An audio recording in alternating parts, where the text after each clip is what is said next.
It's Friday night, so let's talk property taxes. For months now, many city, county, and even school leaders have been warning their communities that tax levies will be climbing in the year ahead.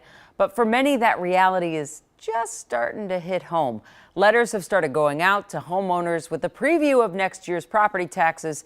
And Kent, for many, including myself, it's been a little jarring. Yeah, it has, Jana. Let's take Minneapolis, for example. We have reported that the city, the park board, the county, and the school district all approve levy increases in order to make their budgets work next year. But it's hard to make sense of how that impacts you until you see it in dollars and cents.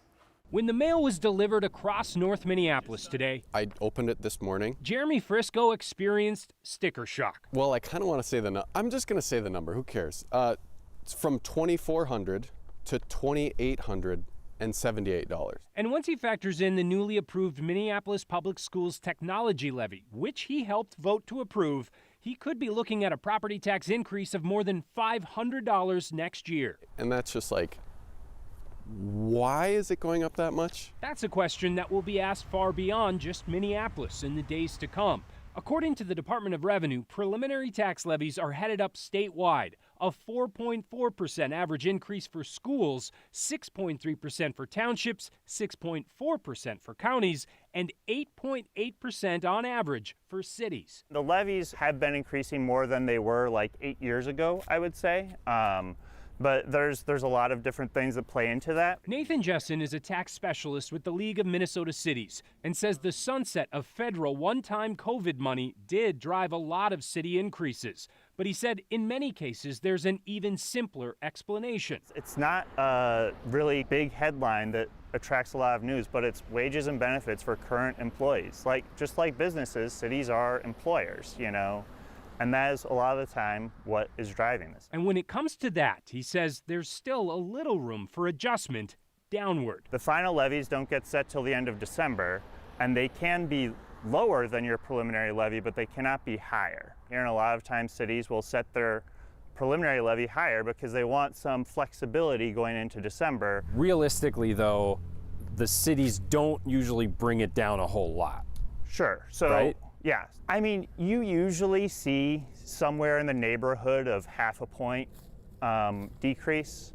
That's going to vary, obviously, from city to city and year to year. And it's not the only part of the process that's still to come. Cities, before they set their final levy, starting later this month, they have to hold these truth in taxation hearings. There's not always robust turnout at those public hearings, but they are all happening every year, and the cities and counties and school districts all hold their own.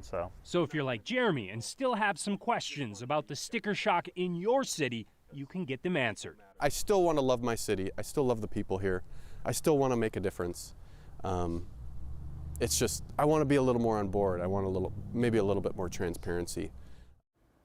Now, if you put all the information together statewide, property taxes could go up by 6% overall next year, and that would still, though, be lower than the 6.4% that we saw on average statewide last year, or this year, I should say. But again, that's just a statewide average, and these levies are all set locally, meaning the only number that matters is the one you see in your mailbox. Jana. I can't help but ask. This robust attendance at these truth and taxation hearings. I mean, I know it sounds boring, but any indication from your tax expert that the feedback that residents give matters? I really couldn't tell you. We didn't get into that piece of it. It's more, though, for that transparency piece of it that you heard from Jeremy, because you get a breakdown on that letter, but this will give you more of an idea of where exactly that money is going. All right. Thanks so much, Kent. Appreciate it.